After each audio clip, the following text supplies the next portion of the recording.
In the last vignette, we saw some of the visible signs by which we can recognize the true Church of Christ.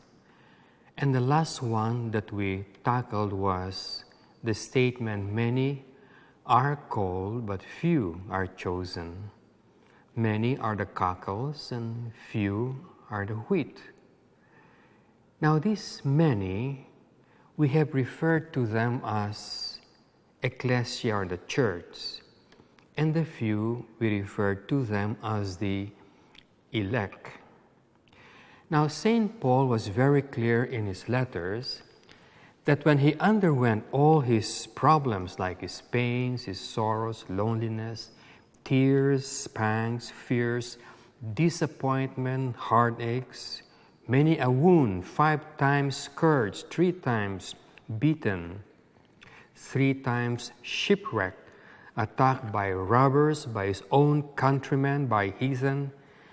And he said that when all these things took place, he did not see any visible effect on the spiritual life of people around him. No spiritual benefit.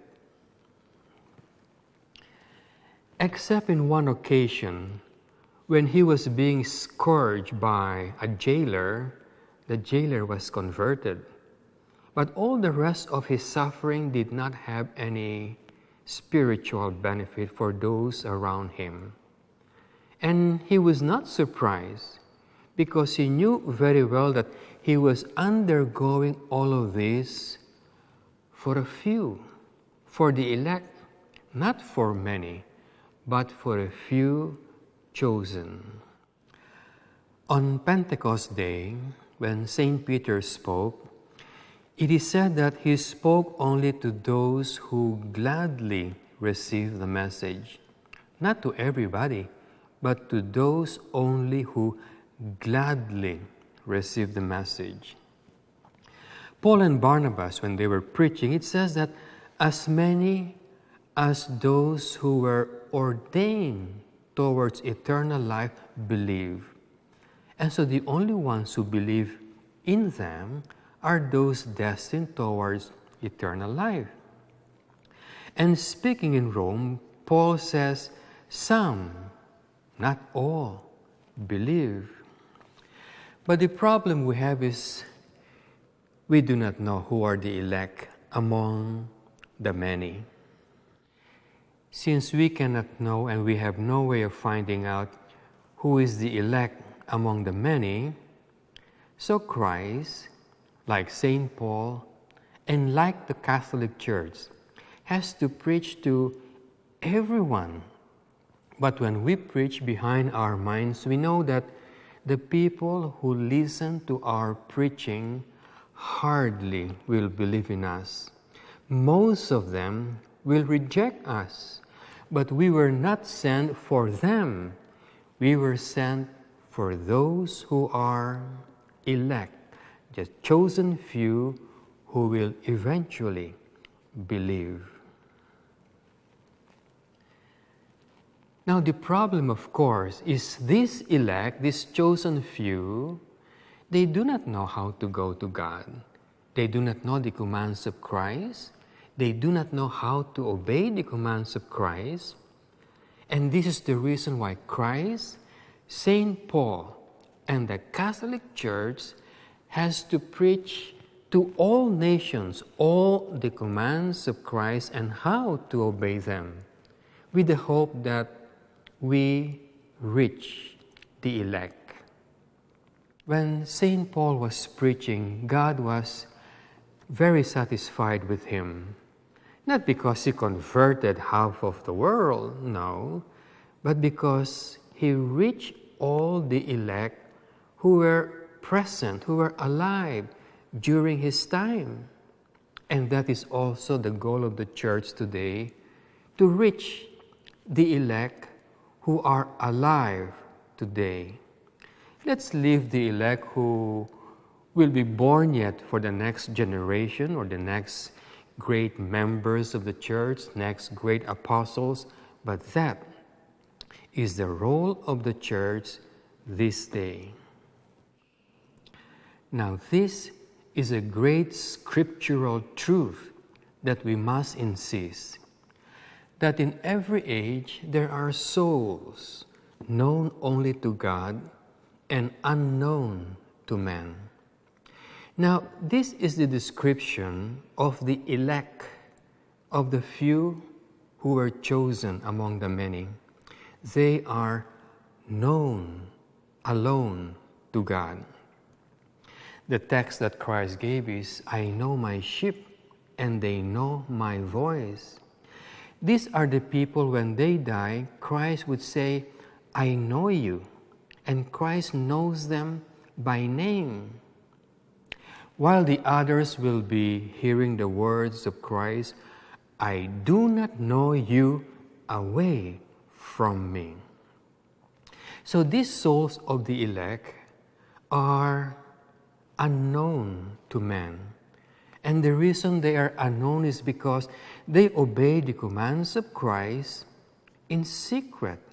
It is a life of prayer, fasting, and good works, and they did it in secret. That's why they were unknown to man, but known alone to God, who sees them, who does these things in secret. Many are called, but few are chosen. And so there was a time that missionaries were sent all over Europe and turned Europe into a vast Catholic bastion. But in no time at all, the Catholic Church lost most of her daughters, Scandinavians, Holland, Scotland, England, and the few that remained Catholic, like France, didn't even show a shadow of Catholicism in her Catholic life. Was this a failure of the Catholic Church? Was the Catholic Church so ineffective as to unable to convert the whole of Europe permanently to the Catholic faith? No. Christ expected that. The Catholic Church expected that she can always call many, but only few really make it. When the Catholic Church converted Europe to the Catholic faith, it really improved the culture of the people. Their arts, their songs were improved. They were removed from paganism and barbarism. Even the people behaved very well.